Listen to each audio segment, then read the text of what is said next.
É ou não é que o trabalho dignifica? É assim que nos explica o rifão que nunca falha. Bienvenidos a bordo, a un reencuentro después de varios años de estar juntos. Y uno necesariamente tiene que encontrar un saldo entre lo que fue el último programa de La Mirada y lo que es este nuevo programa de La Mirada.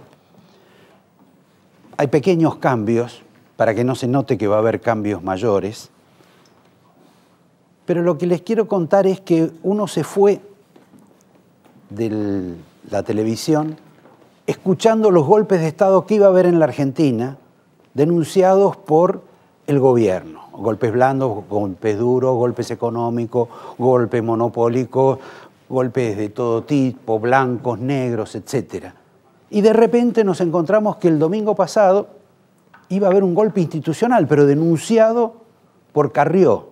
Hay dos mujeres que nos están enloqueciendo con el tema de los golpes de Estado, cuando todo el mundo sabe que no va a haber ningún golpe de Estado. O sea que las dos que hablan bien, correctamente, que pueden pasar horas hablando, siempre terminan en lo mismo, en que hay un golpe de Estado. No hay golpe de Estado en la Argentina. Hay inestabilidad política. Mañana, al mediodía, va a hablar el señor Ricardo Lorenzetti, titular de la Corte Suprema de Justicia de la Nación, uno de los tres poderes de la Argentina. Hace pocas veces que yo no he visto a una persona de la jerarquía que tiene el titular de la Corte Suprema tan golpeado por la presidenta en directo como fue en el último discurso del domingo pasado, de ayer. ¿Ustedes qué se imaginan? ¿Que el señor Lorenzetti, el doctor, va a salir a responderle, a replicarle a Cristina? ¿A usar el mismo tono de voz que ella usó? Esto es casi a los gritos.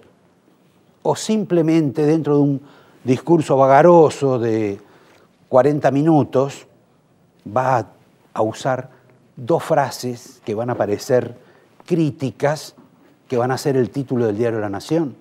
Bueno, me parece que vamos en esa dirección. Digo todo esto porque no quiero entrar en el olvido de un tema principal de la Argentina, que es el olvido de Nisman, de la muerte dudosa de Nisman. Tema sobre el cual ustedes vienen escuchando y hablando hace mucho tiempo. Ya vamos a tener una enciclopedia sobre el tema Nisman. Va a haber libros, hay dos en marcha, va a haber un film, una película. Y lo real es que hay algunas cuestiones verdaderamente poco entendibles. Vamos a hablar de el juez Rafecas, vamos a hablar del señor Parrilli y vamos a hablar también de la fiscal Fein y del señor Berni. Y vamos a ver una película ad hoc, a propósito, sobre todas estas cuestiones. Empecemos por Rafecas. Rafecas repentinamente produjo un dictamen, una resolución, que invalida, no habilita, la denuncia inicial de Nisman, luego corregida por el fiscal Polillita. Bueno, puede pensar diferente. Lo hizo un poco rápido, demasiado rápido, para jueces que normalmente en la Argentina no son demasiado rápidos. No quiero mencionarles los nombres. Lo hizo tan rápido que hasta se equivocaron en cómo colocaban las partes de la resolución, de tal modo que él mismo tuvo que salir a decir que había que cortar y pegar, y que en ese corte y pegue se equivocaron con las fechas. Un juez de la Nación. Yo les aseguro que en una revista de poca monta, un jefe de redacción, a un periodista que corta y pega, lo echa. Al señor Rafecas, el Estado de la Nación le paga un sueldo bastante interesante y una gran cobertura tiene, además. No voy a entrar en los detalles de lo que escribió Rafecas, del mismo modo que tampoco voy a entrar en los detalles de lo que escribió Nisman y Polillita. Lo que sí quiero recordar es que el señor Rafecas es un juez del poder. Llegó al cargo gracias a la administración Kirchner, al procurador, que estaba antes, Esteban Rigui, también al jefe de gabinete, Alberto Fernández. Todos dicen que es un muy buen profesional, que en este caso se equivocó, pero es raro porque es un buen profesional. Yo quiero detenerme, tiene varios casos, ustedes van a escuchar infinidad de observaciones críticas sobre Rafecas, salvo otros, sobre todo los que están cerca del gobierno, que hablan a favor, no como hablaban cuando creyeron que había ordenado un allanamiento a Vudú, sobre un juicio, sobre una causa que inició el juez Rafecas, que es la causa Banelco. Ustedes la conocen, recuerdan el tema de las denuncias de corrupción del Congreso, de Moyano, etcétera, que ocurrieron en época de la Rúa y que las refrescó, las reinventó el kirchnerismo. Bien, las reinventó el kirchnerismo a través de mecanismos un poco sospechosos, que tampoco van a ser tema de esta reunión, ni de esta conversación. Lo que sí les quiero recordar, que a pesar de que Rafecas fue castigado por la Cámara que luego decidió que no había delito ni para el expresidente de la Rúa, ni para un grupo de senadores, independientemente de eso, independientemente del fallo e independientemente de la equivocación de Rafecas, y les recuerdo que la gente esa iba a ir presa. Rafecas se equivocó en tratar de mandar preso al expresidente de la Rúa, justo cuando decían que querían ponerlo preso a Menem, que querían ponerlo a presa a Isabel, que querían poner presos a todos, que era una forma de agrandar la política y la jerarquía del gobierno kirchnerista. Pero olvidémonos de esa cuestión. Yo de ese juicio hay un dato que lo vuelve absolutamente cuestionable al actual juez Rafecas. En ese juicio participaron, estaban complicados en apariencia aproximadamente 20 senadores. De esos 20 senadores, que el juez Rafecas no ignora quiénes eran, tomaron nada más que los que el kirchnerismo quería lastimar. Algunos por razones políticas, a otros por razones personales, y algunos los quitaron de la causa porque les convenía, porque representaban intereses, porque se habían acomodado con el gobierno. Esta es la historia. Rafecas consintió eso. Creo que lo pinta de cuerpo entero. Quiero comentarles algo sobre Berni. Berni fue citado por la fiscal para hablar sobre el tema de todo ese enjuague misterioso que hubo luego de que se encontrara el cadáver del fiscal Nisman. Pero me parece que no le preguntaron sobre algo que Berni confesó apenas llegó. Dijo, yo vengo aquí porque tengo 10 policías a cargo, tengo que ver por estos 10 policías, de quienes luego dijo que habían tenido una actitud profesional y luego dijo que algunos de ellos habían actuado en forma reprochable. Hubo un crimen. No es una cuestión reprochable exclusivamente. Hubo un crimen. Podríamos hablar un poco más sobre todo esto, pero a la pregunta que querría hacerle a la fiscal Faín, por ejemplo, es, al margen de citar a Estiuso, de citarlo a Berni, citar a la señora que trabajaba en la casa de Nisman, ¿por qué no ha citado todavía a la doctora Elisa Carrió? Porque la doctora Elisa Carrió, hace más de 10 días, dio 2 datos, que puede ser como el golpe de Estado institucional que prometió y luego no se dio en la Argentina. Pero lo cierto es que dijo que hubo una reunión en Buquebús de espías iraníes la noche anterior o la misma noche de la muerte dudosa de Nisman. Y también aludió a la presencia de un alto funcionario del gobierno kirchnerista en el edificio, sin tener nada que ver en apariencia con el episodio ni con Nisman, pero que también tenía custodia, y que esa custodia tiene que haber estado con la custodia de Nisman, esa que Berni dice que tuvo actitudes algo reprochables. Me paro aquí, brevemente. Voy a seguir después con el compañero Parrilli, el nuevo jefe de la CIDE. Quiero simplemente pasarles una película, un trozo de una película además argentina, que en alguna medida parece que tuviera que ver con lo que piensa mucha gente de lo que ocurrió con Nisman. Porque hasta ahora nosotros lo que podemos tener es la fotografía, la película, la imagen de un Nisman suicidándose. Pero también podemos tener esta película, que fue hecha hace más de 35 años y que se supone que los elementos de hoy para disimular un suicidio son mucho más sofisticados. Por favor, ¿me pueden pasar algo de últimos días de la víctima?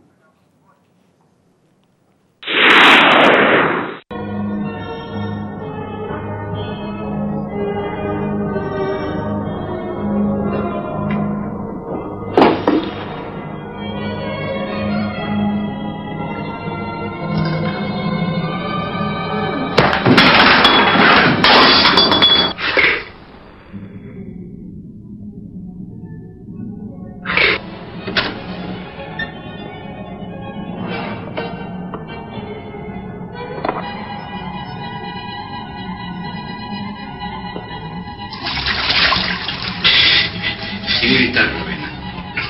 No grito. Soltame. ¿Qué pasa? Ya te di la guita, ¿no? ¿Qué crees ahora? ¿Abriste vos la caja fuerte? ¿Por qué me metiste aquí? No me digas que sos raro, flaco. Es la que me faltaba. Me mandan en cara por estafa. Me asaltan. Y ahora me querés hacer perder el invicto.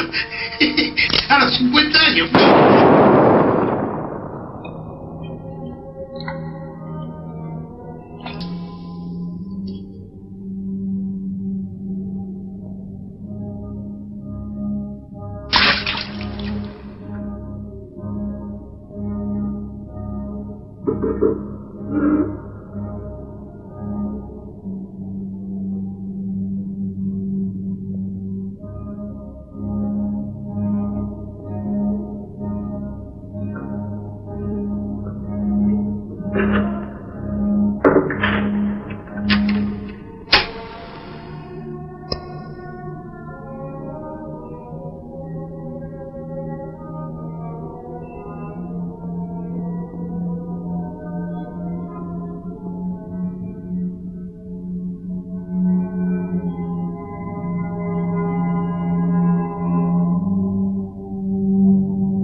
Parece sencillo y cualquier parecido con la realidad es pura coincidencia.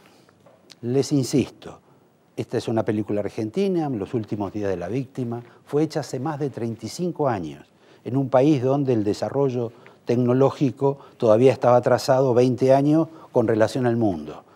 O sea que es de hace 50 años este simulacro de suicidio.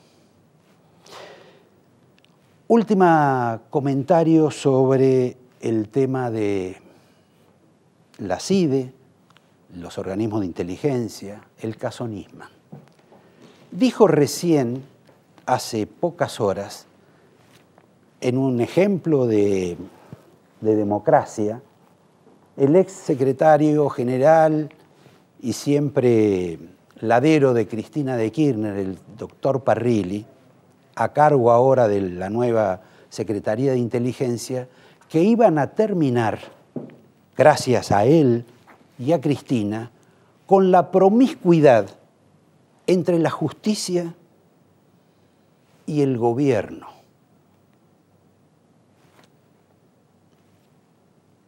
Ustedes recuerdan que hace 12 años que está el kirchnerismo en el poder. Vamos a empezar una etapa nueva de vida donde no hay más corrupción en la justicia, según cuenta Parrilli. Y se olvida quizá de lo que ocurrió entre los servicios de inteligencia y la justicia durante estos 12 años. De lo que sabemos públicamente y de lo que sabemos clandestinamente. Del camarista que, por ejemplo, un día tuvo que irse porque le hicieron un video en un departamento donde estaba acompañado por una señora y lo amenazaron, lo extorsionaron y lo echaron. Tenemos más casos.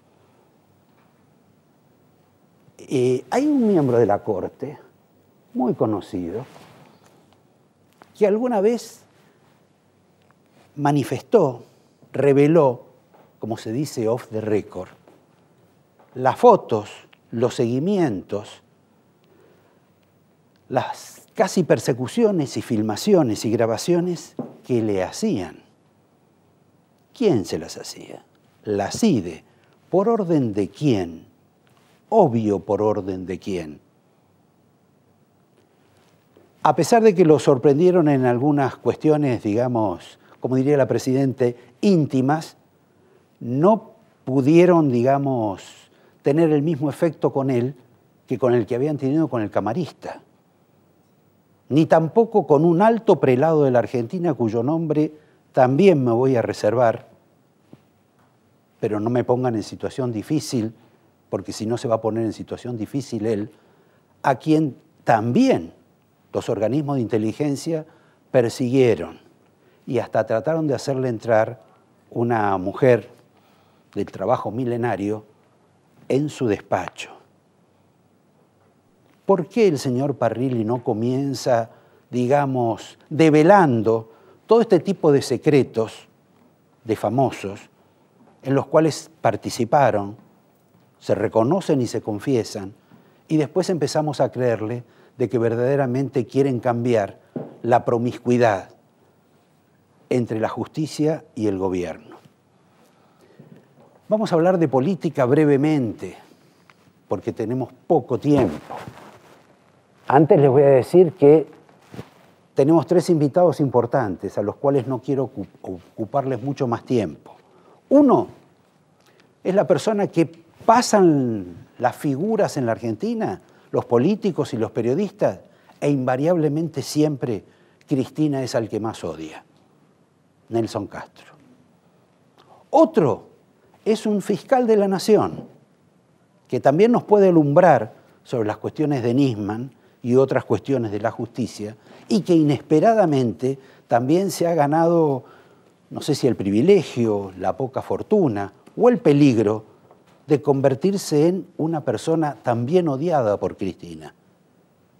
Es el fiscal Ricardo Sáenz, en alguna medida un referente de la fiscal Fein. Y el otro invitado es otra persona que Cristina odia ya automáticamente desde hace muchísimos años, a pesar de que estuvieron juntos en el mismo partido. Y a pesar, yo sospecho, de que el matrimonio Kirchner le debe muchas cosas a ese señor que fue alguna vez jefe de la CIDE, casualmente jefe de la CIDE, en la cual, en los momentos en que Eduardo Duhalde facilitó la llegada de Néstor Kirchner al poder. Por último, las noticias.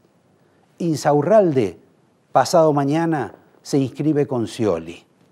Quizá el deseo de su esposa, la señora Sirio, era que se pasara con Macri, pero él ha decidido irse con Scioli.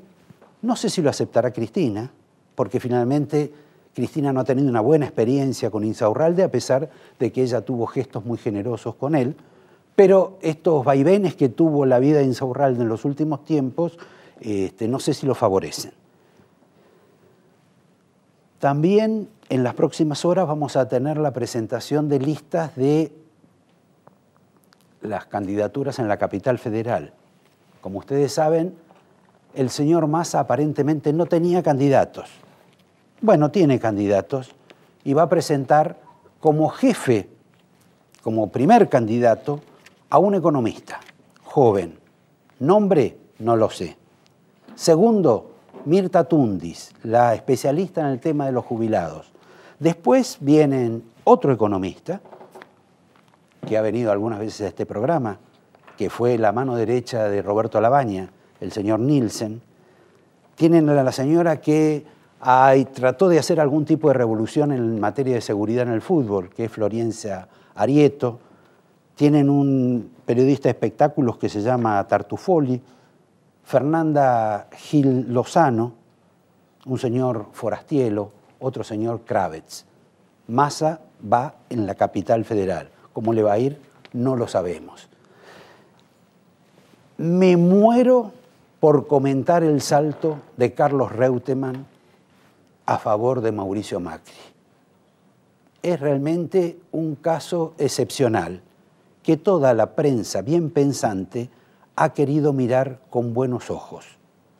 Como yo también tengo buenos ojos, lo voy a dejar pasar hoy, brevemente. Quizá lo recupere la otra semana para no ofender a nuestros invitados.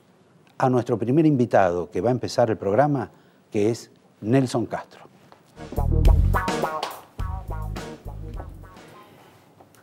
Ustedes saben que pasan los rivales de Cristina.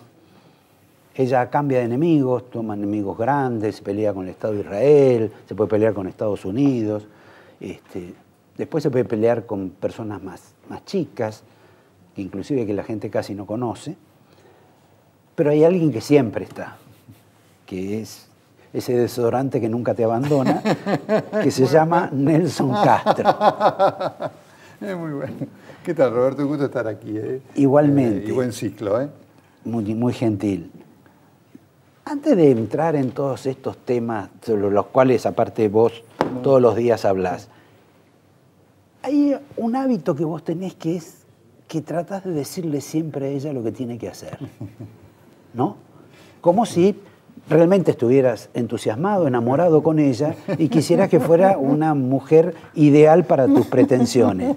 Ahora, eso a ella no le gusta nada. No, por supuesto. Además es muy interesante porque ella se entera, como lo reconoció en aquella nota con Jorge Rial, donde ella intentaba ningunearme, cuando decía, me cuentan, porque le cuentan efectivamente las cosas que dice. No, ella ve. Y es así, ella ve. Y mira, Roberto, Cristina Fernández de Kirchner es una persona con un tremendo problema de personalidad, de conductual, y eso se refleja en su accionar político. Porque además la muerte de Néstor Kirchner la dejó sin ninguna persona que la pudiera controlar y poner freno. La única persona, ¿no es cierto?, que en la vida le ponía algún freno y la controlaba y le ponía un rumbo, era Néstor Kirchner, cuando decía, ella la protegía, no le llevaba... Ahora, perdón la interrupción. Sí. La verdad que Néstor, si ella era así todos los días, lo de Néstor debe haber sido algo difícil. Yo no entro en las cosas. Los que conocen el matrimonio dicen que en un matrimonio... no sé, puede preguntarle a Miguel Ángel Toma, a lo mejor él los conoce mucho más que yo. ¿Porque vos crees que le hacía escuchas? No, pero en un matrimonio, digamos, de una funcionalidad, vamos a poner discutible, ¿no es cierto? Realmente, además con situaciones... Ella, por ejemplo, el otro día dijo... Y obviamente a mí me ha tocado conocer, indagar el tema de la personalidad de la presidenta, porque he tenido en mi condición de médico, obviamente he podido tener acceso, no porque sea médico, sino porque los colegas, a fuentes médicas que me cuentan todo lo que está pasando, cosa que después este año vamos a volcar en un libro sobre ella. Cuando ella decía el otro día, nadie me ha gritado, Néstor Kirchner le gritaba. Las discusiones que había entre ellos dos era una cosa terrible, en donde los gritos eran algo que incomodaban a sus interlocutores, porque eran a veces cosas que, digamos, explotaban en el medio de una reunión donde había terceros que decían me voy de acá porque esto es insoportable. A veces cuando ocurren esas situaciones es porque hay mucho amor también. Bueno, no, puede ser que lo hiciera, pero viste cuando ella dice no me gritaba a nadie. Bueno, Néstor Kirchner le gritaba y se gritaban mutuamente, por supuesto. Digamos, entonces, ¿qué es lo que está pasando? La presidenta tiene ese problema de personalidad de la presidenta, ese narcisismo potenciado por el estrés y demás, se refleja en su accionar político, porque este es el tema que nos interesa, porque si fuera un tema privado, es un tema privado. Todo eso tiene reflejo en su actitud política. Lo de ayer, por ejemplo, esos discursos mitad fantasía, mitad realidad, donde hay 2 datos verdaderos, 3 falsos, son de la política, un hábito de la política. Pero totalmente, pero en ella se exacerba, porque además lo que tiene la presidenta es que habla de temas que desconoce como si conociera.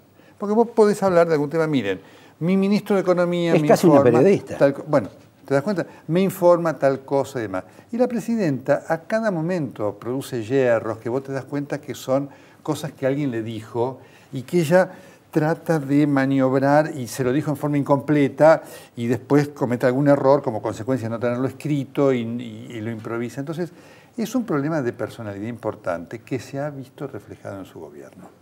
Un gobierno personalista, de características monárquicas, propio además de una personalidad que tiene el grito como elemento de accionar, que atrás de sí, refleja una inseguridad.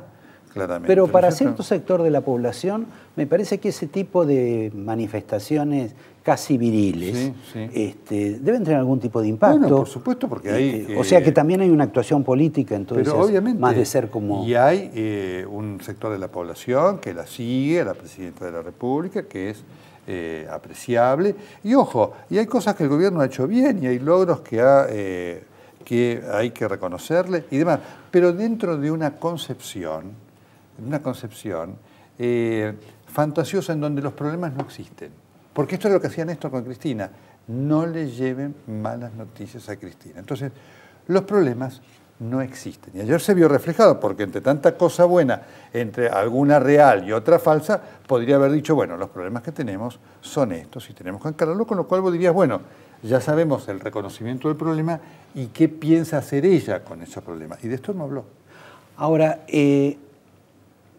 te pregunto, ¿vos no observaste que cuando ella avanza con todo el tema del partido judicial y toda esa fantasía de los fiscales que la quieren voltear, los jueces, etcétera, la corte, en realidad lo que ella está es como manifestando, es una actitud de precaución, de prevención sobre lo que teme que le va a venir? Bueno, claro, el llano va a ser difícil para Cristina, porque obviamente las causas judiciales son complicadas, porque... Bueno, acá la de Nisman la pudieron resolver bastante bien, gracias a Rafecas. Bueno, efectivamente, pero hay otras causas que no van a tener, digamos, obviamente en el contexto del drama, de la tragedia de Nisman, que es un magnicidio institucional, porque lo de Nisman era grave, fuera verdad o fuera mentira. Digamos, si hubiera sido falso lo de Nisman todo, hubiera sido también un bochorno, porque vos decís, ¿cómo? 10 años un fiscal de esta unidad para producir esto y nadie controló, nadie se preocupó. Entonces, era un elemento clave. Hay causas complejas, porque el tema de OTESUR y demás la va a complicar a la Presidenta de la República. Y obviamente hay ese temor. Claro que está ahí esa necesidad de victimizarse, porque por supuesto que hay jueces mejores, peores, hay fiscales mejores y peores. Vos y yo hemos sido muy críticos de muchas cosas que pasan en la justicia, solo que la Presidenta es crítica de la justicia cuando la justicia le falla en contra. Este es el problema. Y ayer lo que dijo es un verdadero disparate de que los jueces se han olvidado de la Constitución. Precisamente lo que hacen los jueces es el control de la Constitución. ¿Y qué es lo que digamos que se empezaron a preocupar ahora que Cristina se va, ¿no? Que Cristina se va y cuando tienen fallos adversos, ¿no es cierto? Fallos que le molesta este tema, por supuesto, esto de Nisman, que lo de Nisman habrá que investigarse y si es cierto será judicial y si no es cierto, como cualquier otra causa, se termina en los tribunales sin toda esta actitud de descrédito y obviamente de demolición de Nisman que ha continuado con Nisman muerto, ¿no? Ahora, todo este fenómeno de descubrimientos tardíos que hace Cristina, por ejemplo, de que la justicia está enganchada con la política o con el gobierno, que que la CIDE hacía contrabando, Sí, claro, sí. que no sabe si es homicidio, primero suicidio, después homicidio, etc. Todos estos descubrimientos tardíos que uno dice, ante una mujer que le pasan todo este tipo de acontecimientos, si le pasaran en el terreno sexual hubiera estado embarazada 90 veces.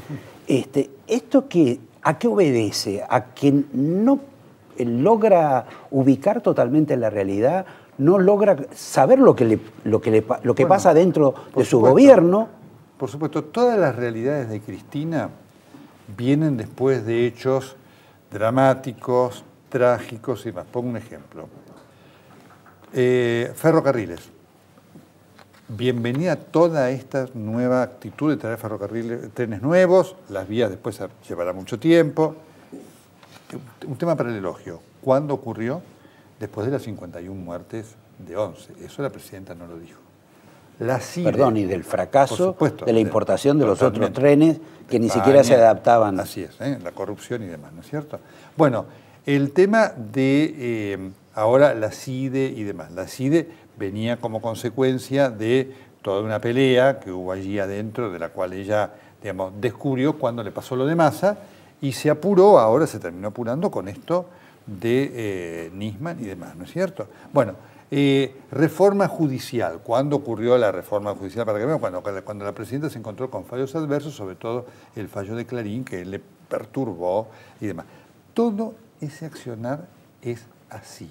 Entonces vos te das cuenta, una gestión que obviamente tiene como resultado la eventualidad. Todo surge después, porque entonces vos decís, pero ¿cómo surge 11 años después lo de la CIDE? Si debía haber sido desde el principio. Estiuso fue hombre que les dio servicios durante mucho tiempo. Bueno, surge porque tuvieron... privilegiado. Exactamente, porque tuvieron una adversidad. Cuando les toca una adversidad, reaccionan y lo hacen de una manera épica, dando idea que lo hacen en pos del interés de todos. Cuando en realidad, como cuando ocurrió con lo del Papa, por ejemplo. Papa. Ahí está. Hablando del Papa, qué raro el Papa no dijo nada sobre Nisman, a mí me llamó la ¿no? atención, a mí me llamó la atención. Coincido con vos. Muy curioso, ¿no? Efectivamente. Yo creo que es un silencio sonoro. Yo creo que es un silencio sonoro. Vamos a algo más duro. Viste que evidentemente hay esta maravilla de las desgrabaciones Sí, claro. que hay. ¿A quién se las dejó Nisman? Bueno, Nisman se las dejó a un secretario. Hay dos cosas que marco. Nisman se las dejó a un secretario. Y el secretario decidió hacerlas conocer a Infobae. Eso es lo que tengo chequeado. Así que junto con eso, hoy nosotros estuvimos trabajando en la explicación de esos dos documentos de Nisman, que tiene una explicación perfectamente clara. En realidad son 3 los documentos. Sí, sí, efectivamente. Pero hay uno... No, perdón, yo agrego otro sobre el cual ahora se olvidan, que es el que se olvidó la doctora Fein, que estaba en el papelero. Bueno, claro, efectivamente, porque que estaba en el verdaderamente sexto, sí, señor. también habla de una conducta Correcto. un poco Mira, curiosa del fiscal. Roberto, dos cosas, aclaro. Los dos documentos de Nisman, cosa que, mira, eso forma parte de las cosas que le cuentan a la presidenta. Esos documentos eran previos a las fechas que se dicen, fueron actualizados, pero eran consecuencia de que Nisman estaba viendo qué pasaba con Irán, si aceptaba o no el memorándum, ¿correcto? Y la doctora Soledad Castro declaró y se presentó a la justicia diciendo, Nisman nos dijo a todos los fiscales que las situaciones que sobrevinieron a esos documentos los llevaron a cambiar su parecer y entre ellos llevar adelante la acusación. Por supuesto que Nisman era un hombre de una enorme controversia. Yo, como tantos otros, yo me pongo en primera persona porque cuando uno asume, lo había criticado por cosas que no se entendían, inclusive cuando vino el memorándum de Irán, porque él no había hecho una presentación muy clara en relación a la declaración de inconstitucionalidad. ¿No es cierto? Era un hombre controvertido. Precisamente por eso era importante que hablara. Claro. Su muerte ha significado algo. Ahora, ¿vos no pensás que él le ha dejado algún otro amigo fiscal algo de los elementos que él tenía? Bueno, por supuesto. Ahí hay dos cosas para marcar. Primero, ya te lo va a decir a lo mejor, seguramente no puede hablar mucho el fiscal Ricardo Sáenz porque es fiscal de apelación. Vamos a hablar de fútbol con él. Seguro, va a ser muy interesante. Porque no puedo hablar con vos. Va a ser muy interesante. Nisman era un hombre que tenía tabicada su información, ¿no es cierto? Había uno o dos que conocían prácticamente el todo, pero era muy desconfiado y tenía tabicada la información. Unos sabían una cosa y otros sabían otra. Por eso hace una diferencia que esté Nisman o que no esté. Y quiero decirte que él había dicho claramente dos cosas. Primero, había advertido que lo podían matar. Bueno, estaban las amenazas totalmente. También. A él había dicho, pero además cuando presentó esta denuncia dijo, me pueden matar y puede haber riesgos sobre menores, es decir, las hijas. Primer punto. El segundo punto es que Nisman, cuando aparecían las escuchas, que algunas se conocían, pero obviamente dijo, atención, porque eso es una parte de mi evidencia. No es solamente eso. Esa es una parte de mi evidencia y él, por supuesto, seguramente parte de esa evidencia la hubiera volcado en un expediente futuro, como hace cualquier fiscal y demás, que hay determinados instrumentos, elementos de prueba que guarda para una instancia posterior. Quiero marcarles estas cosas porque, repito, esto da la dimensión de la muerte, de lo que significa la muerte de Nisman. Significa el único hombre que sabía esto en toda su dimensión, como para que después judicialmente un juez dijera, después de escucharlo, bueno, mire señor, esto es válido, esto no es válido. Nisman no está más. Frente a esta situación, digamos, aparte del horror de la muerte de Nisman, hay una curiosidad que uno tiene sobre los jueces o los fiscales, ya que, por ejemplo, el gobierno dice, Nisman no escribió la denuncia. Y después hay gente de la oposición que dice, Rafecas no escribió el rechazo a la denuncia de Nisman o de Policita. ¿Qué es lo que ha pasado para que la gente tenga tanta sospecha sobre la calidad o profesión en la justicia? Es lo que está ocurriendo. Mira, es muy interesante esto. Sobre Nisman, los que lo critican dicen que no la escribió. Los que se preocupan por eso y se está escrita por el fiscal. Es perfectamente escrita. Los secretarios dicen que está escrita por él, realmente, ¿no es cierto? Así que, digamos, esto de que se lo escribió Estiuso, puedo decir, pero no resiste el menor análisis. Bueno, se supone que algún colaborador letrado de Estiuso, porque Estiuso me parece que no tenía las características de... Lo de Rafecas, yo no leí el fallo de Rafecas, pero lo escribió él, yo no tengo ninguna duda que lo escribió él. Es un fallo inexplicable. Inexplicable por su apuro. Porque vos decís, y esto es el elemento que genera lo inexplicable de la sospecha. Vos decir, el juez, ante caso de tamaña repercusión pública, pudo haber dicho, señor fiscal, voy a dar vista a todas sus pruebas para que no quede ninguna duda. Y después de evaluar las pruebas, digo, mire, he evaluado esto, he evaluado esto, he evaluado esto, he evaluado esto. Señor, esto es inválido. Hacerlo a horas del discurso de la presidenta, hay un elemento claro. Al gobierno le hizo un favor enorme. Y si la tranquilizó a la presidenta. Por supuesto. La furia de ella, ayer cuando ve el cartel de la AMIA, te demuestra lo que pesó el fallo de Rafecas. Porque además, lo que explica la presidenta ayer, además, torna inentendible el memorándum con Irán. Es muy importante leer el memorándum con Irán. Y es muy importante, cosa que entiendo la presidenta no ha hecho, si lo ha hecho no lo ha dicho, leer qué dijo Irán sobre esto, porque hay dos partes. Está la parte argentina. La Argentina dice, no, vamos con esto. Es muy importante ver qué hizo Irán. Irán hizo dos cosas. Tres. Una, no aprobó el memorándum, porque obviamente las alertas rojas estaban ahí. Cuando se estaba aprobando el memorándum, y Timerman hablaba de que los funcionarios iraníes iban a aparecer, iban a comparecer ante el juez argentino y el fiscal argentino, el vocero del Ministerio de Defensa dijo, salió ese mismo día para decir, de ninguna manera el ministro de Defensa, Ahmed Baili, va a comparecer ante el juez argentino. De ninguna manera. Primer punto. Segundo punto, un editorial del diario Tehran Times, diario progubernamental, en iraní toda la prensa es progubernamental, dijo una cosa muy importante. Dijo, el memorándum demuestra claramente la inocencia de los funcionarios iraníes. Porque además, dijo, en Irán, cuando venga el juez argentino, va a regir la ley iraní. Entonces, para que en la ley iraní, para que un funcionario declare, debe estar sospechado por un juez iraní. Si no hay un juez iraní que lo considere sospechoso, y no hay ningún juez iraní que lo considere sospechoso, el funcionario podrá ir o no, podrá decir algo, no está obligado a comparecer. Más claro, agua. Entonces vos decís, ¿cómo? Nadie pensó, porque alguien debería haber dicho, no, mira, Irán está buscando este tipo de cosas, y efectivamente la no caída de las alertas rojas frenó este acuerdo por parte del gobierno de Irán. Es clarísimo. Nelson, no te pregunté de Scioli, no te pregunté de... ¿Has visto Scioli que hoy habló sin papel? Ah, no te lo pierdas. Me lo perdí, me hubieran avisado. No, no te lo pierdas. No te lo pierdas porque fue... fue gracioso. ¿Sí? Fue, digamos, para ponerle... A mí me resulta mucho más... no, fue gracioso para poner... El silencio de Scioli. Bueno, obviamente. Yo digo...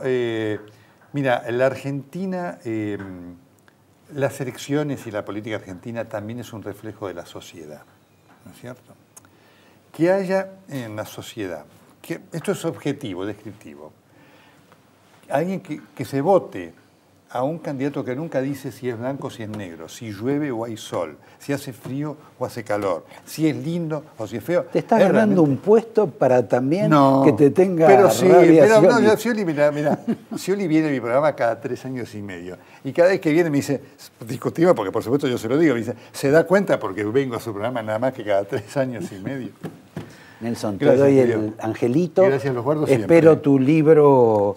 Lo vas a tener para sobre Cristina. Septiembre, octubre va a estar, ¿sí? Bueno. Y a ustedes los invito a que en apenas un minuto tengamos aquí enfrente a Ricardo Sanz, el señor de la cara, según Cristina. De la cara, de la cara, de la cara, dijo Cristina. Por ahí él lo entendió. En un minuto. Gracias, Nelson. La verdad, John, no me acuerdo exactamente, a pesar que fue ayer y en un momento de exaltación de la presidenta, cuando se refirió al caballero que tenemos aquí enfrente. Les pido, por favor, si me pueden pasar esos segundos en los que la presidenta se refirió a esa cara, a esta cara. Escuchen este título porque es maravilloso. Designan fiscal a la pareja del operador K en la magistratura. El mes pasado fue designada en ese puesto la abogada Estela Fabiana León, actual pareja de Hernán Ordiales, representante del Poder Ejecutivo en el Consejo de la Magistratura. Bien, ¿saben quién es esta fiscal? Es una de las principales organizadoras de la marcha del 18F. ¿Y qué nos dice la fiscal Fabiana León? ¿Qué nos dice hoy en su Facebook?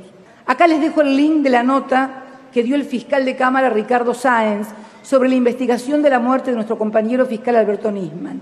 Esto es lo que vivimos, dice dramáticamente. Sale Sáenz con cara de, no sé, cara, todos tienen cara, y dice, miren lo que dice, es evidente, comillas, lo dice él, no lo digo yo, es evidente que quieren sacar a Viviana Fein de la causa. ¿Quién quiere sacar a Viviana Fein de la causa? Este es el Facebook, este es el artículo del fiscal Sáenz, publicado, para que no se enoje cuando lo nombro, por la fiscal Fabiana López en su Facebook. Al margen del error de Fabiana López, que no tiene nada que ver con quien fue tu mujer en otra época, ¿vos alcanzaste a definir que cuando hablaba de cara, qué cara quería decir? Si era cara buena, cara mala, cara adusta, cara simpática, o vos ignorás el tema. No, yo prefiero no entrar en el tema. No era una buena cara, seguramente. Para ella. Me parece. Ahora, Ricardo, este enojo tan evidente, personificado en vos, obedece exclusivamente al fenómeno de la marcha que se hizo por el aniversario, el mes de cumplirse la dudosa muerte de Nisman. Yo entiendo que sí. Entiendo que la marcha tuvo un impacto que nosotros no esperábamos ni por asomo cuando la armamos en nuestra cabeza y dijimos, bueno, vamos a hacer el homenaje que el Estado no le dio a Nisman, o sea, no hubo bandera media asta, no hubo día de duelo, no hubo nada. Bueno, vamos a hacerle nosotros un homenaje Por ustedes mismos. Por sus colegas, no pensamos que podía tener esta repercusión. Esto evidentemente ha causado un impacto que nosotros no quiero decir que sea ajeno, nosotros no lo podemos continuar si esto tiene una connotación política, no es nuestro lugar. Nosotros, con la marcha se agotó nuestro cometido, que era hacer el homenaje. De cualquier modo, el caso Nisman tiene un impacto político extraordinario, sí. No solo por la repercusión, sino porque la propia denuncia de él y el rechazo de la denuncia de él tiene más consecuencias políticas que jurídicas. Inclusive creo que cuando él armó eso, debía pensar eso con seriedad. Por eso la pregunta que yo te quería hacer es, cuando un fiscal, vos tenés una pila de años de fiscal, no, bueno, tantos sí. No, unos cuantos, de repente le rechazan in limine una denuncia como hizo Rafecas, tan velozmente, ¿qué es lo que le pasa? ¿Qué piensa? ¿Qué quiere hacer también? No lo puedo negar, a nosotros nos sorprendió la resolución de Rafecas por lo que resuelve, por el tiempo en que lo resuelve. Claramente fue una sorpresa para nosotros. Pero bueno, esto prueba varias cosas. Nosotros ya lo venimos aclarando esto. Prueba que no existe el tal llamado partido judicial. O sea, no podemos armar un partido judicial donde uno piensa una cosa, otro piensa la otra. O sea, esto es una cosa... Bueno, pueden tener alas como el peronismo. Sí, sí. Pero alguien había dicho que éramos más singlistas de tenis que un equipo de fútbol o de rugby o de algún equipo, de un juego por equipo. Si Polichita plantea una cosa, el juez le resuelve lo contrario, vamos a ver qué resuelve el otro tribunal. O sea, esto es el juego normal de lo que puede pasar con una denuncia, pero sí nos sorprendió. No es lo esperable. Y en lo individual, en lo personal, ¿a vos te pasó alguna vez que te rechazaran in limine algo? Sí, uno se engancha mucho con lo que trabaja, o sea, y ni hablar de cómo lo llevaba Nisman o cómo lo sentía Nisman. Yo no era amigo de Nisman, pero lo conocía. Para él este trabajo hacía 10 años que la única investigación que tenía era esta. O sea, él estaba convencido de todo lo que estaba haciendo. No, pero supongo que acá el que se ha afectado también es Polichita. Polichita ni hablar, seguramente. Sí, sí. Hay algo entre los fiscales que me llama un poco la atención, que quizá vos me lo podés explicar. Uno vio ahora el episodio de la muerte de Estracera, quien en su momento estuvo acompañado por Moreno Campo, por un gran equipo que los ayudó muchísimo, cuyos nombres en general la mayor parte de la gente ignora, pero independientemente de eso había una identificación entre Estracera y Moreno Campo. Lo curioso es que Estracera terminó como una persona absolutamente enfrentada con el gobierno, en particular con Cristina y con Néstor. Sí. Y en alguna medida, en el gobierno se ha hablado de convocarlo a Moreno Campo para que sea abogado de Cristina en alguno de los casos famosos que tiene o que va a tener. Simultáneamente, ahí aparece una contradicción, digamos, entre fiscales. La otra es, bueno, ustedes tienen el caso de Estiuso. Está Campagnoli, hombre de Vélez, totalmente enfrentado con Estiuso, pero a su vez recordando, homenajeando a Nisman, que es Estiuso. Son dos situaciones que por ahí uno, como periodista, lo único que quiere es jorobar, resultan bastante extrañas. ¿Vos las podés explicar? Es difícil de explicar como vos lo estás planteando. O sea, yo viví medio no de costado, pues yo era fiscal ya en ese momento, cuando el final de Estracera, Moreno Campo lo sucede a Estracera en la Cámara. Claro. Como fiscal de la Cámara. Y hoy pareciera que pensaban distinto. Esto puede ser lo normal que pueda pasar con las personas después de 30 años, ¿no? Pero nosotros, por eso digo lo que dije antes, nosotros no somos un partido. O sea, nosotros, todos los que sosteníamos esa bandera no pensamos lo mismo. Es más, sobre muchas cosas pensamos, no te digo que diametralmente distinto, pero pensamos muy distinto. Pero claro, nos unió una cuestión que fue muy fuerte para nosotros. O sea, después de 31 años de democracia, la muerte violenta de un fiscal que había denunciado a la presidenta, a los 3 días aparece con un balazo en la cabeza, un día antes de explicar su denuncia en el Congreso, es un hecho muy conmocionante para nosotros. La presidenta dijo, porque no nos podemos evadir de lo que dijo ayer, que vos dijiste que el gobierno la quería echar a la fiscal Fein. ¿A vos te parece que esto es así? Porque si lo dijiste es porque lo pensaste o te malversaron la declaración. Está sacada, es lo que dicen los políticos, parece que, pero bueno, uno no tiene otra forma. Bueno, sos del Partido Judicial. Claro, del Partido Judicial. Está sacada de contexto la frase en el sentido que yo dije que toda esta movida que se hizo al principio iba a provocar que la sacaran. Lo quisieran o no, lo persiguieran o no esa intención, podía provocar, ese era el riesgo. Por eso yo en la segunda carta de Facebook de la presidenta salgo a decir, bueno, me parece que esto es interferir. Después vino la cadena nacional, en donde se vuelven a sugerir medidas de prueba. Por eso yo dije, ¿por qué no dejamos que tranquilamente dejen investigar a la doctora Fein? Ahora, tranquilamente, y más allá de no poner en riesgo ni complotar contra la actividad de ustedes, un episodio como el de Nisman puede ser manejado en términos profesionales por una sola persona, como en el caso Fein, que se ocupa en general de casos que no son tan notorios, que tiene además connotaciones de tipo internacional, porque la misma presidenta te está diciendo, esto es un tema del tablero internacional, donde está Israel, Estados Unidos, Irán, Siria, etc. Cuando ocurren episodios de estas características, ¿no se ocurre, por ejemplo, contratar investigadores privados para resolver un crimen de estas características? No, yo creo que una solución mejor a la que está llevada a cabo por un solo fiscal, no necesitamos recurrir a ningún organismo internacional. Creo que la Procuración General debió haber nombrado inmediatamente 100 personas a disposición de ella. Y las tiene. Hay de donde sacarlas inmediatamente.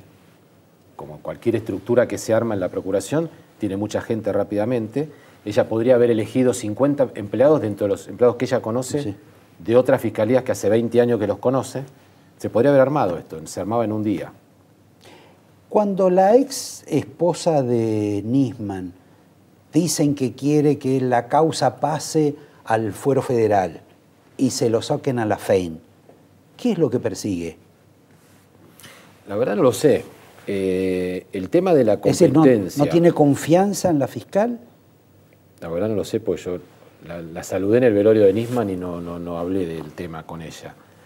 Pero el tema de la competencia federal acá se complica porque todavía no se puede descartar alguna motivación personal, privada, quiero decir, que no tenga que ver con la causa que estaba llevando, que eso es lo que lo llevaría al fuero federal. Ajá. Pero bueno, eso es lo que se está tratando de investigar. Eso lo tiene que hacer el juez ordinario. Bueno, tampoco te voy a pedir opinión sobre el tema de lo que pensás con relación a la investigación, pero lo cierto es que la investigación ha tomado otro cariz, digamos. Para la gente le parece que tiene como cierta lentitud. ¿Vos lo apreciás eso? Hay muchas pruebas que dependen o de que la querella nombre peritos, como vimos que pasó, o los tiempos que tiene un estudio en darte un resultado. Que pasado mañana creo que la querella plantea de que fue un homicidio. Están diciendo que va a presentar la prueba o el análisis de la prueba que hacen los expertos que designó la querella. Yo escuché lo mismo que vos, no tengo la precisión, no lo leí. Está claro. El juez Rafecas, hoy con relación a las escuchas que empezaron a circular, de las cuales él dice que tampoco tuvo tiempo de escucharlas, obviamente son tantas horas que seguramente no las escuchó, esas y otras que no se sabe si son legales, no legales, u otras que van a venir, dijo en el más puro y estricto derecho que no sirven. Pero la verdad es que si lo matan a Juancito, y hay escuchas de Pedro donde habla con Rafael sobre la forma en que se lo mata a Juancito, y hay escuchas telefónicas de Daniel diciendo cómo se lo mató a Juancito, ¿es posible que no puedan ser aceptadas en alguna medida esas escuchas como un elemento, no digo de prueba, pero sí de indicio sobre un episodio como es la muerte dudosa de Nisman? Bueno, es por lo que yo te decía que la resolución a nosotros nos sorprendió, porque todas las medidas que propone Polichita yo creo que había material como para iniciar una investigación. Nosotros tenemos la esperanza que la Cámara la va a revocar la medida. O sea que... Por lo menos es mi pensamiento.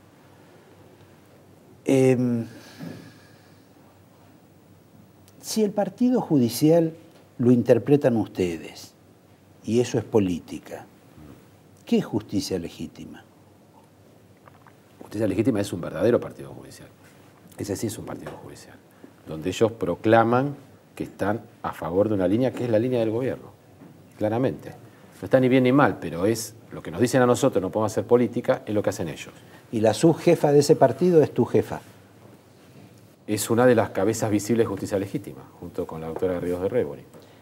Te puedo pedir que en un minuto le decimos al director si nos pasa un recuerdo sobre el fiscal Estracera, a quien vos conociste, trataste y a quien nosotros tuvimos aquí en uno de los últimos programas del año pasado, en diciembre. Una buena forma de despedirlo a Ricardo, darle el angelito. Bueno, yo te traje un libro, justamente, el libro de Pepe Liayev, de los hombres del juicio, justamente porque tiene que ver con Estracera, ahí donde Estracera habla de la oscuridad y la impunidad, y me parece... De años que fueron antes y de otros años de ahora, por lo menos ese era su pensamiento. Después de este breve recuerdo de Estracera, lo tenemos a Miguel Ángel Toma, donde seguramente vamos a tener una entrevista mucho más complicada, mucho más ardua, vinculado a este tema de la inteligencia, que es el tema de los espías. Vamos simplemente a recordarnos a Estracera. Gracias. Gracias, Ricardo. No, por favor. ¿Por qué hay algo tan personal y tan, digamos, obtuso y fuerte entre ustedes dos? ¿O son cuestiones absolutamente casuales? No hay nada personal. No hay nada en absoluto, nada personal. No sé lo que sentirá ella, pero lo que siento yo no es una cuestión personal, es una cuestión de moral, que es distinto. ¿De moral? De moral republicana. ¿Vos no considerás que Cristina respete, digamos, la moral republicana? De ninguna manera, de ninguna manera. Además, vive mintiendo esta gente que mientras estuvo en la provincia de Santa Cruz, jamás recibió a las madres de Plaza de Mayo. Después que Menem dictó el indulto, dijeron ambos dos que era el mejor presidente de los últimos 50 años. Y ahora resulta que se preocupan tanto por los derechos humanos. Ella dice ser abogada. Yo, que tuve a la vista los habeas corpus de casi todo el país, no vi uno solo firmado por Cristina Fernández de Kirchner. Bueno, pero Néstor también sí era abogado y creo que tampoco firmó nunca. Así que ni siquiera el de Zepernik. Ni siquiera el de Zepernik, de quienes eran amigos. Con Miguel Ángel Toma vamos a empezar con una pregunta relacionada con alguien que él lo tuvo bajo su mando, que es el famoso señor Estiuso, o un señor de 20 nombres, que ha entrado en conflicto durísimo con la presidenta Cristina, en apariencia para algunos expertos como el mayor conflicto que ha tenido Cristina, por lo que sabe de Cristina, de sus ministros, de su gobierno, lo que sea, y este hombre desconocido, por lo menos hasta hace poco, por nosotros. La pregunta es, si Estiuso trabajaba para Cristina, como es obvio que trabajó y que hicieron infinidad de felonías con el gobierno de Cristina a muchísima gente, ¿no? Ahora Cristina está molesta porque le arman causas, dice, pero se han aburrido de armarle causas a otros. Si Estiuso sabía lo que estaba haciendo Nisman, porque Nisman era Estiuso, Estiuso la traicionó a Cristina. ¿No habrá sido que la traicionó a Cristina Larcher y por eso lo corrieron? Porque... Perdón, Larcher era el inmediato superior. Y el verdadero jefe de la Secretaría de Inteligencia. Pero también estaba el señor Icazuriaga. Sí, pero ni Casuriaga últimamente ni Acevedo anteriormente ejercían la conducción real de la Secretaría. Eso está conocido además, no tengo que explicarlo. Bueno, en la justicia tendrían que explicarlo. En la justicia tendrían que explicarlo, efectivamente, pero digo, en términos de conocimiento esto está digamos, está instalado. Pero lo que a mí me llama la atención es que me parece que la información que podía o no suministrarle cualquier oficial de inteligencia, y en este caso que estamos hablando de Estiuso, iba siempre al Archer, porque si hay una característica de la estructura de inteligencia, es la verticalidad y el respeto a la conducción inmediata. ¿Vos me vas a decir que, por ejemplo, Cristina no se veía con Estiuso? No lo sé si se veía o no, pero seguramente quien tenía la obligación de hacer la transferencia de la información que pedía la presidenta es el responsable político. Por eso yo en esto creo que hubo, en esta actitud de limpiar, de esta purga que se ha hecho, de esta disolución de la Secretaría de Inteligencia, es la consecuencia de una interna muy fuerte en el gobierno. Una interna que se da entre Larcher y lo que él expresaba, un hombre de Néstor Kirchner, no de Cristina, bajo ningún punto de vista de Perdóname, Cristina. si cuidaba fondos de la pareja, no es de uno solo. A ver, independientemente de que pudiera o no hacer ese tipo de actividades. No, me refiero, en alguna medida ha sido asesor financiero, ha viajado a Suiza para velar por los intereses de los fondos de Santa Cruz. Correcto. Pero en política, como en cualquier actividad, existe la confianza personal más allá del rol institucional. El amigo, digamos. El amigo. Era amigo de Néstor, no tanto, no así de Cristina. Y ahí aparecieron, digo, no revelo ningún secreto de Estado. Te iba a pedir hablar de eso. Sí. Por ejemplo, el no haber informado correctamente, entre comillas, si Massa se iba a presentar o no se iba a presentar en la elección de 2013. Bueno, por ahí se equivocó, ¿no? Sin embargo, en su momento fue objeto de una fuerte crítica por parte de todo el kirchnerismo, de todo. Pero este es un episodio un poco más reciente. Grave. Es una persona que en algún momento pensó que tenía que pedir prisión para Cristina, no solo que Cristina estaba a cargo de un plan criminal. Y estamos hablando de alguien a quien Cristina le pagaba el sueldo y que tenía gente a su vez que lo asesoraba a esa persona, digo porque es una cuestión también de fidelidades mínimas. Por eso creo que la ruptura de esas fidelidades mafiosas determinó semejante reacción por parte de la presidenta, donde no solo lo echó a la conducción política de la Secretaría, la disolvió. Típico, por otro lado, del kirchnerismo. Utiliza las instituciones, las exprime y cuando ya no tiene más leche para sacarle, directamente las destruyen. Es decir, la convirtieron en esta AFI. Sí, yo creo que ahí la explicación de esto está basada fundamentalmente en la fuerte interna política que se generó entre quienes conducían la Secretaría de Inteligencia y el gobierno. Obviamente ahí fue a la rastra Estiuso, pero a mí me llama la atención que de todos los que corrieron de la Secretaría de Inteligencia, hay uno que no fue tocado, que es Fernando Pocino. De manera que ese es el nuevo zar de la elegido, CIDE. Me parece, desde hace rato, para ser una suerte de comisario político. Pero bueno, yo no tengo información. Pero él era un hombre de confianza de Cristina ya en el Congreso. Así es. Es una persona que viene, ya que hablas de los amigos, en realidad es una persona amiga exactamente. Creo que desde ese punto de vista que Pocino iba a cumplir una suerte de rol de comisario político o de interventor para ver qué pasaba en una estructura de conducción de la inteligencia que evidentemente, que además comparto contigo, que estaba siendo utilizada ilegalmente, si estaban haciendo espionaje interno la Secretaría de Inteligencia. Perdón, pero lo han hecho toda la vida. Sí, pero en este caso... En tu tiempo, ¿no?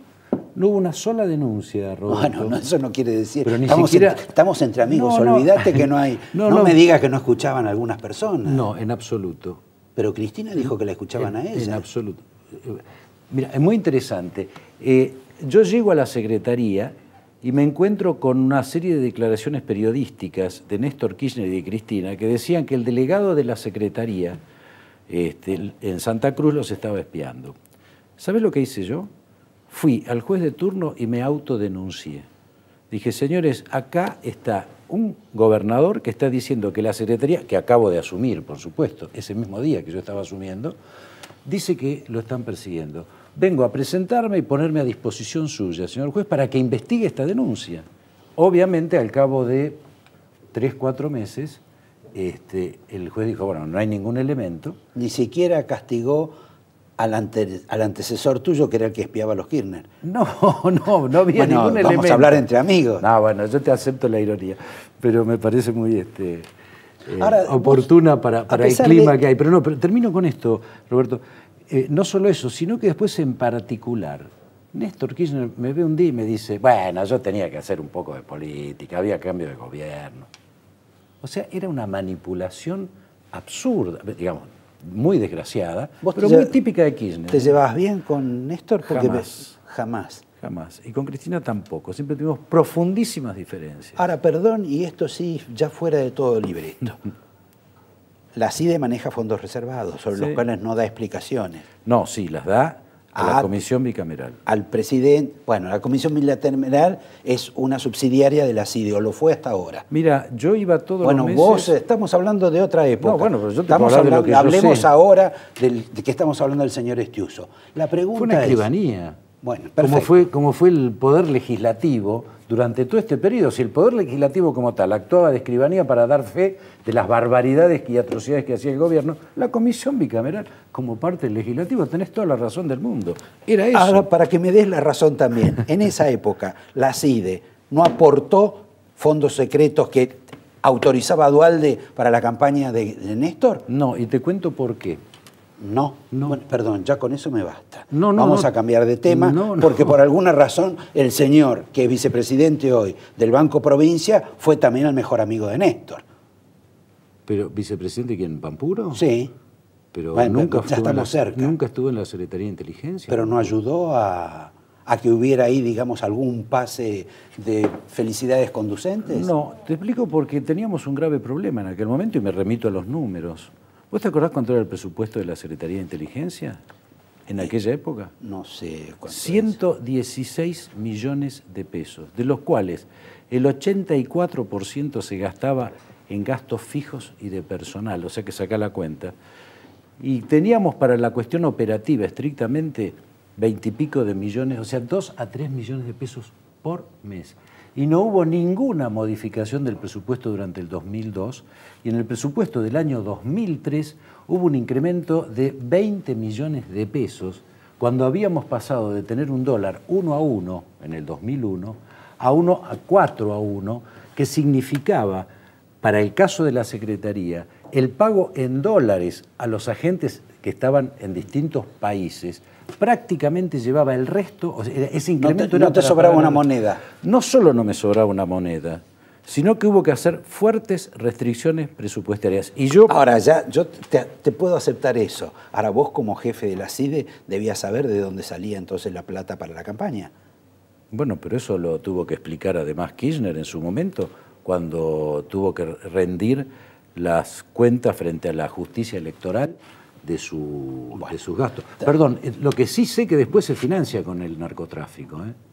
No, bueno, de eso ya es un tema más escabroso. No es escabroso, porque si vamos a hablar en serio de dónde provienen los fondos de yo estoy hablando del periodo cuando él accede a la presidencia. Te puedo dar absolutamente todas las explicaciones que además oportunamente las di en una comisión bicameral a la cual yo concurría sistemáticamente, y están las actas, los porcentajes que utilizábamos de todos los fondos reservados y en función de qué, cuánto iba personal, cuánto iba logística y cuánto iba operaciones. Y si vos mirás las cosas que se hicieron con el presupuesto de operaciones que teníamos, y te nombro algunos, los secuestros, algunos rimbombantes, como el caso del padre de Pablo Echarri. Siempre apareció la plata y apareció vivo el rehén. Muchos casos tuvimos, y era un costo muy fuerte operativo lo que es.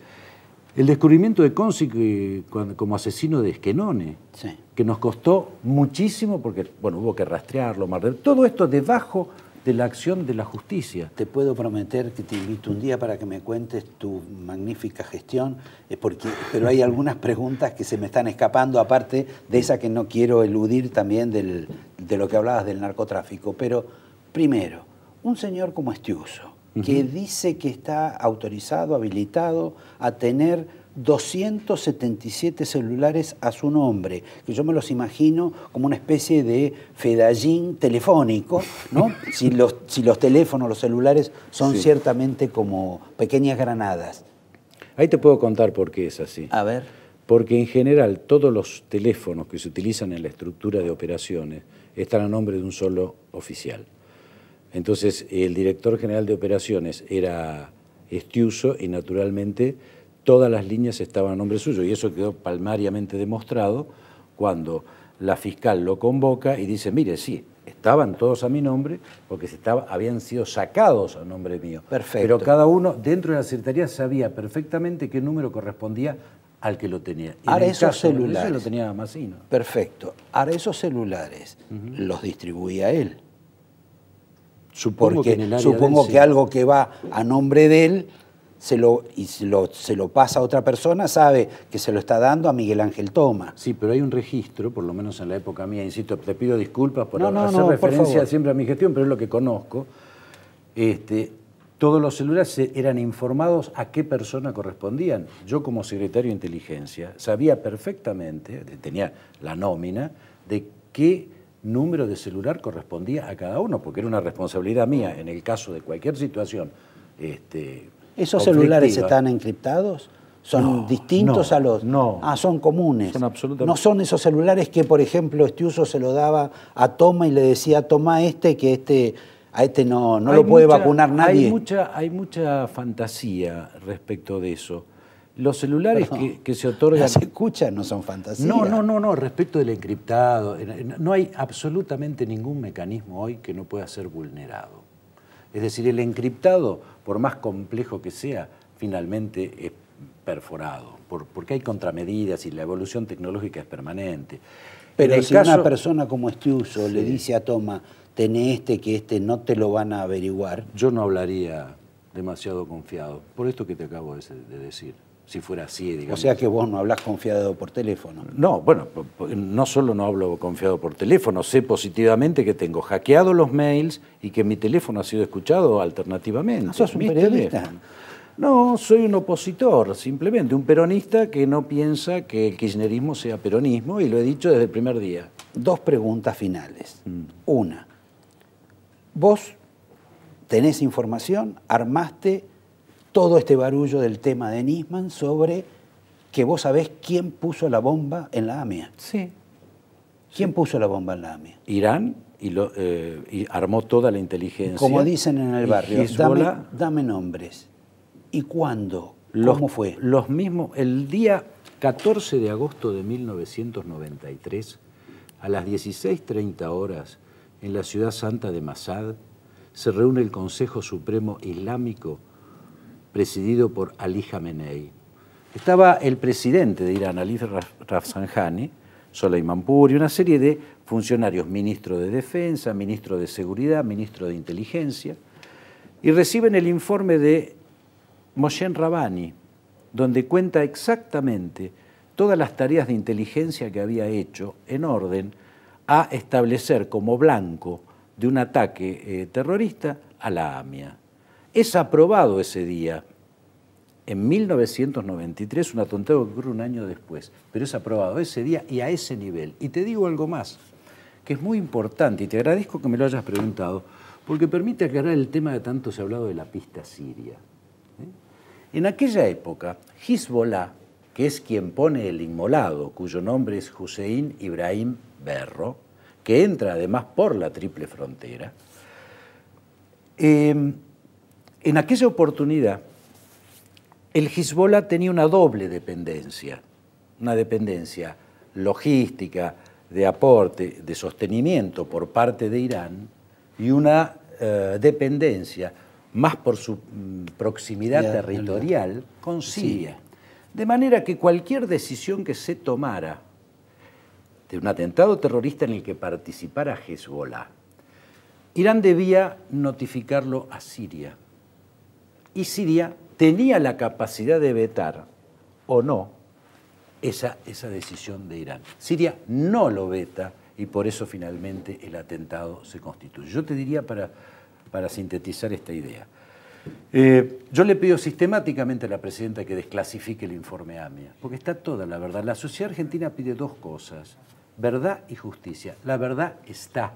Y si la presidenta desclasifica toda la información, del informe AMIA de 2003, más lo que sobre eso desarrolló Nisman y posteriormente Canicova Corral, la sociedad argentina va a conocer la verdad. Y si no hay justicia es porque Irán sistemáticamente se negó a cooperar, porque nadie se autoinculpa. Tengo 20.000 preguntas. Primero, ¿cómo un argentino de esta tierra, por más organización de espías que tienen, puede descubrir esto que vos me estás contando? Pero va a quedar para otra oportunidad. Te puedo contar cómo llegamos a esa conclusión, lo que no te puedo dar son las fuentes. Te agradezco, la gente te lo va a agradecer más, y como el tema de AMIA posiblemente siga otros 21 años sin resolverse, sin que haya justicia, te voy a convocar otra vez. Gracias, Roberto. Gracias, muy Miguel amable. Ángel. Gracias, muy amable.